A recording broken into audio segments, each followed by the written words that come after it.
Feche os olhos e imagine o meio ambiente. Quantas pessoas haviam nessa imagem que você criou? Uma, duas, nenhuma? Prédios, estradas, nada? Agora esqueça tudo e feche os olhos mais uma vez. E imagine uma escola. Quais cores você vê nessa imagem? Verde? Provavelmente não. Você é parte do meio ambiente ou você só assiste pela janela? Se a gente não se enxerga como parte do meio ambiente, como a gente pode ensiná-lo? Observar o território com atenção é um ato de resistência. É perceber o que nos rodeia e transformar aquilo que parece invisível. São Paulo é uma cidade de contrastes. Regiões densamente povoadas, com poucos espaços verdes, mas também territórios de luta e de transformação. Não é fácil se sentir pertencente ao meio ambiente quando esse é composto por tons de cinza. Mas a educação ambiental não é só sobre natureza. É sobre direitos, sobre acesso, sobre quem pode e quem não pode usufruir dos recursos do planeta. Desde 2016, a Secretaria Municipal de Educação tem investido na educação ambiental, ao criar o Núcleo de Educação Ambiental, oferecendo cursos, formações e desenvolvimento de projetos para professores dentro dessa temática. Entre as diversas conquistas desse Núcleo de Educação Ambiental, talvez a mais icônica tenha sido a produção do material Orientações Pedagógicas de Educação Ambiental do Currículo da cidade de São Paulo. A educação ambiental, agora, é parte do currículo. Porém, o currículo é apenas um ponto de partida. Mas como torná-lo vivo? Como fazer com que a educação ambiental faça sentido no cotidiano? Esse vídeo ilustra um dos cursos de formação de professores com ênfase em educação ambiental crítica. E embora o curso tenha sido opcional e aberto a todos os docentes da rede municipal, as inscrições ocorreram exclusivamente entre um público de professoras mulheres. E essa formação foi pensada para ser dinâmica, participativa e inspiradora. Ao longo de 5 semanas, as professoras se reuniram semanalmente para discutir, aprender e colocar a mão na massa. E cada encontro foi uma oportunidade para refletir sobre o papel da educação ambiental na construção de escolas sustentáveis e de comunidades mais justas. Entre as metodologias colaborativas de educação ambiental apresentadas no documento curricular, a gente pode destacar o Café Compartilha. Essa abordagem promove a interação entre os participantes de forma rotativa, estimulando a troca de ideias e a construção coletiva de conhecimento. Na primeira mesa, a pergunta era: quais são os espaços e os agentes responsáveis envolvidos na educação ambiental? E a percepção geral era clara: todos. Desde a sala de aula até a cozinha, passando pelos corredores, banheiros e refeitórios, cada espaço da escola, então, é um ambiente de aprendizado. E sobre os agentes: professores, funcionários, alunos, famílias e a comunidade. A educação ambiental é um esforço coletivo. Na segunda mesa, a reflexão foi sobre a importância da educação ambiental para a escola e os valores envolvidos nesse processo. Então, as professoras se mostraram conscientes do quanto o tema é fundamental. Perceberam que não se trata apenas de ensinar sobre a natureza, e seria sobre formar cidadãos conscientes capazes de cuidar do planeta e de si mesmos. Na terceira mesa, o desafio era pensar em práticas pedagógicas para promover a educação ambiental. As ideias foram muitas: hortas escolares, rodas de conversa, visitas a parques, e o consenso foi claro: não basta ser uma ação pontual. A educação ambiental precisa ser uma prática constante e integrada ao currículo e ao dia a dia da escola. Ao final da atividade, percebemos que o nosso grupo de professoras compreende a educação ambiental como um processo coletivo e interdisciplinar, um processo que envolve toda a comunidade escolar por meio de práticas pedagógicas participativas, da sensibilização ambiental e da valorização dos espaços escolares no dia a dia.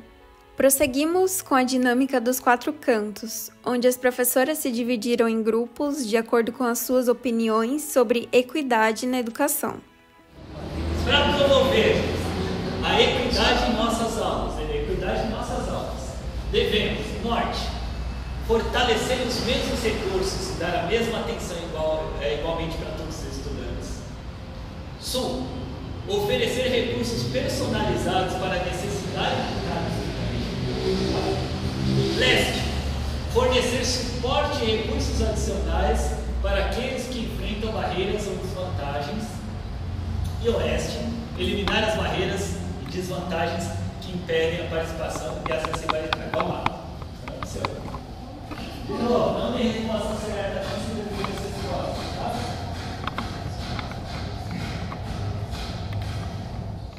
Concluímos que a equidade na educação não é um destino, mas um caminho.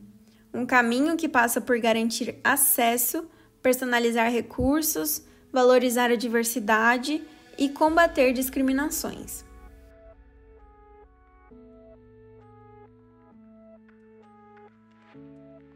A alimentação é um dos aspectos mais básicos da nossa relação com o meio ambiente. O que comemos reflete diretamente no uso dos recursos naturais e na manutenção da biodiversidade.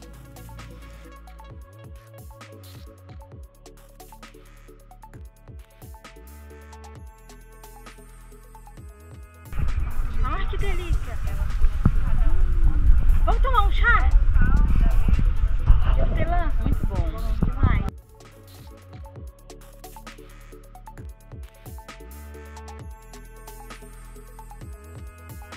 O que a gente faz de educação ambiental é isso, não é só cuidar do verde, abraçar a árvore, tá? É saber que isso é uma questão política, como a gente já falou várias vezes aqui, questão de resistência, tá certo? Dito isso, agora a gente pode voltar para a pergunta, o que influencia vocês nas escolhas alimentares? Não, hoje em dia a minha questão é mais de saúde, de pensar que eu quero viver mais e quero viver bem, né? Eu tenho uma bisavó indígena, então essa questão de alimentação sempre foi muito rica, né? De experimentar, de ter a taioba, isso, aquilo, é uma resistência mesmo a gente tentar, né, levar esses caminhos.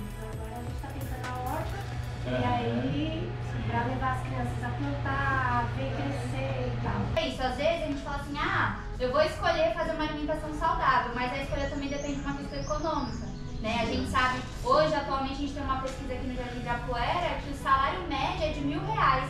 Como que uma família, né, que tem que pagar aluguel, pagar gás, não sei o que, consegue ter uma alimentação saudável? Não consegue. Observo que, apesar de repetitivo o cardápio, apesar de algumas questões que a escola tem que pode melhorar e muito, né, ainda é um ambiente mais saudável para as crianças se alimentarem. As hortas escolares permitem vivências concretas sobre o ciclo dos alimentos, o cuidado com a terra e a importância da alimentação saudável. Essa aqui é erva doce.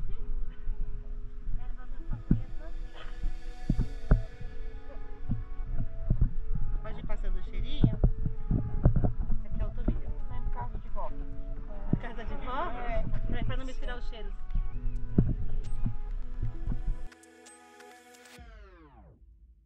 Também discutimos sobre as plantas alimentícias não convencionais, mais conhecidas como punks, muitas vezes esquecidas, mas ricas em nutrientes e diversidade. A introdução dessas plantas na alimentação escolar pode reduzir o desperdício e valorizar saberes tradicionais. Tem uma característica de conseguirem brotar em lugares que a gente inóspitos, assim. Por exemplo, a serralha. Já viram a serralha? A serralha, se eu pegar essa calçada ali, ó, essas vozes mais que vivem na calçada conseguem sobreviver com esse calor, com esse cimento, elas estão ali, sobrevivendo, criando e reproduzindo, e é um alimento nutritivo, né? Tem bastante propriedade nutricional.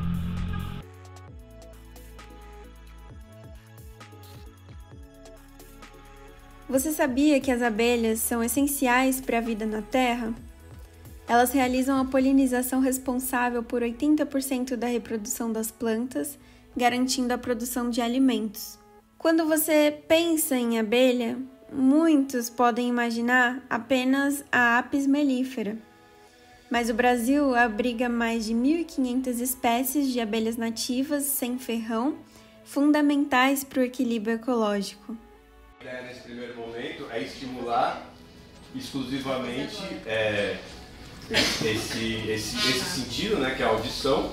Então ela é sensorial, ela vai estimular a audição, mas a partir disso imagens são formadas. A gente já teve relatos, inclusive no grupo anterior que a gente fez aqui, de sentir até cheiro de flores, enfim. Então é interessante que a gente consegue perceber esse funcionamento do cheiro de café. Ele é real. Já tá funcionando! O que você imagina quando eu digo Mata Atlântica? Bem-vindos. Fiquem atentos a tudo que se voa, canta, cheira, ilumina e observe a vida acontecendo. Escuta.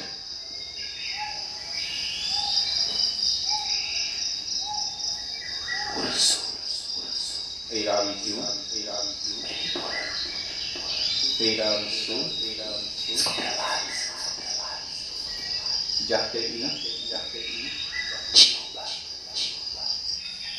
Sabe de quem estamos falando? Com vocês, as abelhas.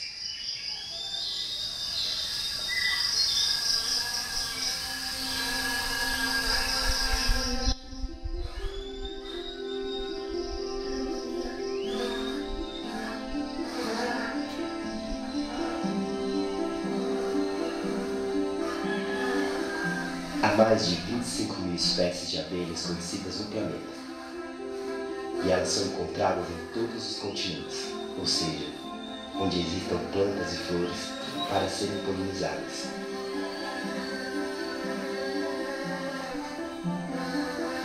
Essa interferência humana no ambiente natural causa uma desorientação das abelhas.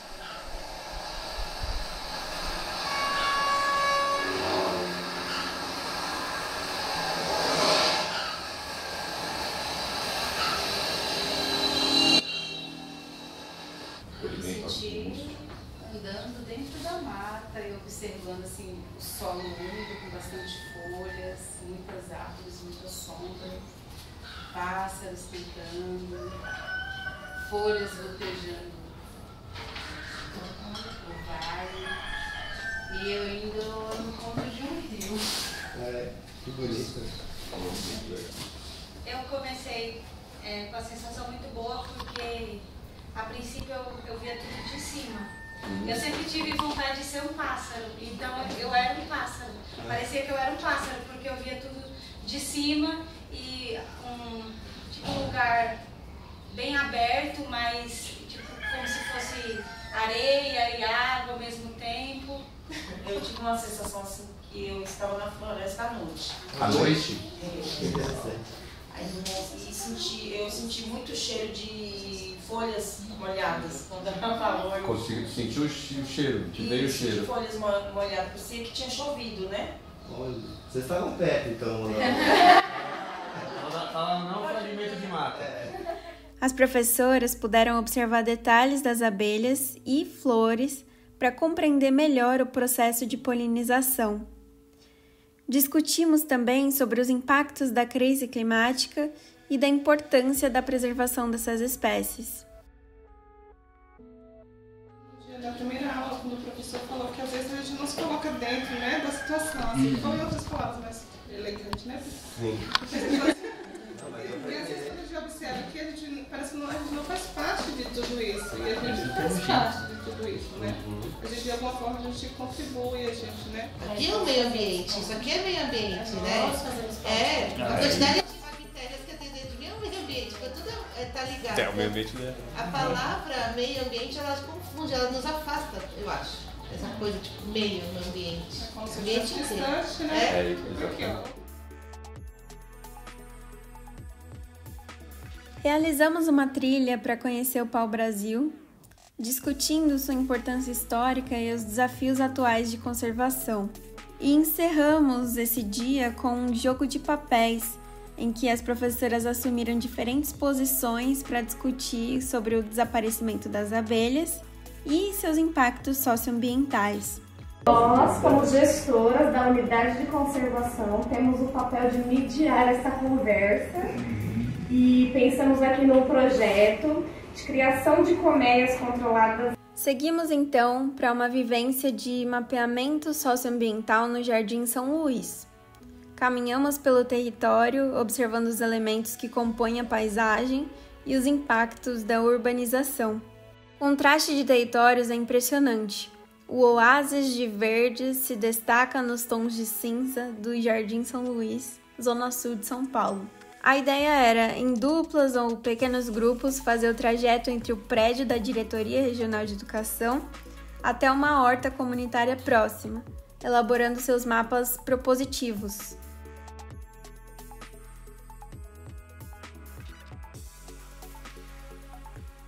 A sensibilidade das professoras à relação entre homem e natureza pôde ser resumida quando a maior parte dos grupos percebeu as diversas plantas que desafiavam o concreto e cresciam entre o vão dos muros de arrimo. O que para muitos era resiliência, para o grupo foi definido como resistência. A demonstração da percepção sobre o que é meio ambiente pôde ser confirmada ao vermos que os serviços sociais da comunidade local foram tão lembrados quanto as hortaliças e os eucaliptos invasores. Várias ONGs também que trabalham aqui, então tem, nesse bairro que é o Monte Azul, também tem vários serviços sociais, que é o centrinho deles, lá embaixo tem até uma piscina lá, tem uma piscina. E o que nós vimos foi muro com samambaias e uma árvore de pequeno porte. Gente, a árvore conseguiu romper o muro. Os macacos vivendo nas árvores. A instituição Monte Azul, que tem a pedagogia Waldorf. Ó, viu? Pesquisou no Google. Não, claro que não. Ele falou. Você não falou, James? É, claro. Uma avenida principal, né? Foi a primeira coisa que a gente viu, que é uma das principais do bairro. Uma plantação de milho, que ficava do outro lado da horta comunitária. E foi para onde a gente foi. Fizemos um mapa mais sucinto, né? Aqui nós colocamos as áreas comerciais, que aqui na avenida que nós vimos mais chamou a atenção foi o metrô e as áreas comerciais mesmo, que a gente colocou na legenda assim. Aqui, né? Aí, depois, quando a gente subiu, o que chamou a atenção foi a ONG Monte Azul, que é bem arborizada, tem bastante, é bem convidativa nessa questão do verde, como foi da tarde do sábado. Outra coisa que chamou a atenção foi a falsa seringueira, que ela é de grande porte. Uma coisa que me chamou a atenção também foi o Paulo Freire na escola. E aí a gente colocou assim, as escolas, as áreas verdes, que lá na horta tinha, e as áreas verdes que nós fomos vendo no percurso. O nosso a gente fez baseado nos sons e no paisagismo. Então, o paisagismo a gente falou todos que vocês já falaram. Aqui da Dre, né, quando a gente sai agora aqui na frente de Dre, embaixo do metrô, que tem ali um jardim, algumas plantas e tal. E no caminho, todos que vocês já falaram, a gente também falou. Só que a gente foi eletrônico também os sons. Igual o som da avenida, esse som muito alto. Quando a gente passa ali na armoraria do Léo, o barulho das máquinas, eu estava até junto da Lu e a gente falou. Na rua, quando a gente subiu, as bitoreiras trabalhando e os sons da obra. A gente colocou aqui o metrô, que é a primeira coisa que a gente sai e vê, a arborização aqui embaixo também. que mesmo no céu de pedra a gente ainda consegue ver algum verde saindo daqui. A árvore que a gente colocou o nome aqui, que a Lu falou, Ficus elásticos, a ONG Monte Azul, o SEI Meu Cantinho, e aí na horta, amiga, eu vi um macaco não vi. Não, aqui em frente à ONG, eu observei 2 macaquinhos. Sim. E a China, um estava no fio de luz e o outro estava pulando para dentro da ONG, Monte Azul. Na visita à horta, mesclou-se o conhecimento prático popular dos hortelões com o vasto conhecimento técnico-científico. Tá vendo o cheiro de decomposição da... Sim. Ó, é porque se tivesse seca, do jeito que eu mexi aqui, nós colocamos a mão, tava quente. Ah, é? É, ela esquenta. Sim. Aí, por isso que faz o trabalho da decomposição, porque o calor dela cozinha aquilo ali e seca com os outros, o mato, a terra que nós jogamos, que nós carpil, aí fica tudo aqui. Temos melissa, temos coentro e... Ai, que cheiro bom! Ao final, o que era para ser um maçante trabalho de conclusão de curso a cumprir obrigações burocráticas, virou diversão e aprendizado. Aí, resumindo, gostaram da formação? Como é que foi? Eu também adorei. As professoras produziram seus próprios conteúdos digitais, vídeos curtos, como as mais modernas dinâmicas de linguagens audiovisuais, para distribuir conhecimento. Agora, abra os olhos. O que você vê? Talvez o mundo ao seu redor tenha se transformado, ou talvez o olhar que você lança sobre ele seja agora diferente.